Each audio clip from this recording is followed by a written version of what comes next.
Hello everyone good morning আপোনালোকৰ বাবে বহুতে ভাল খবৰ কাৰণ এসএসসি জিডিৰ এডমিট কাৰ্ড আহি গৈছে মই যোৱা কালিতে এটা ভিডিও বনাইছিলো তাত বহুতে ভাবিছিল সেইটো এটা মিছা ভিডিও কিন্তু সেইটো এটা মিছা ভিডিও নহয় সেইটো এটা 100% সঁচা ভিডিও যেনক কিয় ভিডিওটো যদি আপোনালোকে এতিয়ালৈকে চাই আছে তেনেহলে লাইক কৰিব নাপাহৰিব আজিৰ এইটো ভিডিও লাইকৰ এম ৰাখিছো 700টা জলদি জলদি কৰি দিয়ক মই জানো আপোনালোকে কৰি দিব যেনক কিয় আজিৰ এইটো ভিডিওত আপোনালোকক দেখুৱাই দিম কেনেকৈ ডাউনলোড কৰিব আপোনালোকৰ এডমিট কাৰ্ডখন প্ৰথমতে যাব লাগিব ডেসক্ৰিপচনত ভিডিওটো সম্পূৰ্ণকৈ চাই লওক কাৰণ আপোনালোকে নহলে বুজি নাপাব যিসকলে ডাউনলোড কৰিছে তেওঁলোকে নিশ্চয় গম পাইছে প্ৰথমতে ডেসক্ৰিপচনত যাব তাতে লিংক দিয়া আছে এই লিংকটোত ক্লিক কৰি দিয়াৰ লগে লগে আপোনালোকে এনেকুৱা এখন ইন্টাৰফেস দেখা পাব তাত প্ৰথমতে দেখা পাইছে ৰেজিষ্ট্ৰেচন নাম্বাৰ আৰু ডেট অফ বাৰ্থ যদি আপোনালোকে ৰেজিষ্ট্ৰেচন নাম্বাৰটো জানে তাত বহাই ডেট অফ বাৰ্থটো বহাই সাৰ্চ কৰি দিলে আপোনালোকৰ এডমিট কাৰ্ড আহি যাব যদি আপোনালোকে ৰেজিষ্ট্ৰেচন নাম্বাৰটো নাজানে তেনেহলে আপুনি ৰোল নাম্বাৰটো বহাই ডেট অফ বাৰ্থটো বহাই সাৰ্চ কৰিব পাৰে তেতিয়া আপোনালোকৰ এডমিট কাৰ্ড আহি যাব যদি আপুনি সেইটো নাজানে তেনেহলে আপোনাৰ নিজৰ নামটো বহাই আৰু ডেট অফ বাৰ্থটো বহাই সাৰ্চ কৰি দিব তেতিয়া আপোনালোকে এনেকুৱা এখন ইন্টাৰফেস আহিব যদি আপোনালোকৰ এডমিট কাৰ্ডখন ডাউনলোড কৰা ডেট আহি গৈছে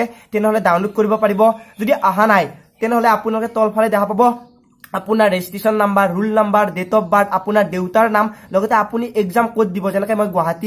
দেখাইছে গুৱাহাটীত মোৰ এক্সাম হ'ব লগতে আপোনালোকৰ কাষত একদম সাইডত এনেকৈ দেখা পাব তাত আপোনালোকৰ লিখা থাকিব কোনদিনা আপোনালোকৰ এডমিট কাৰ্ড ডাউনলোড কৰিব পাৰিব বা আপোনাৰ এক্সাম কোনদিনা আছে তাত সকলো লিখা আছে সো আজিৰ ভিডিওত এইখিনি আপোনালোকে নিশ্চয় গম পালে কেনেকৈ ডাউনলোড কৰিব লাগে আজিলৈ মানে আকৌ এটি নতুন ভিডিও সৈতে লগ পাম জয় আই অসম কালি মোৰ ব্লগ চেনেলটোত এটা ধুনীয়া ব্লগ দিছো চাবলৈ নাপাহৰিব ডেসক্ৰিপচনত লিংকটো দিয়া আছে সেইটো চেনেল সাবস্ক্ৰাইব কৰিব কাৰণ তাত নতুন নতুন ব্লগ লৈ থাকো আকৌ এবাৰ কৈছো জয় আই অসম।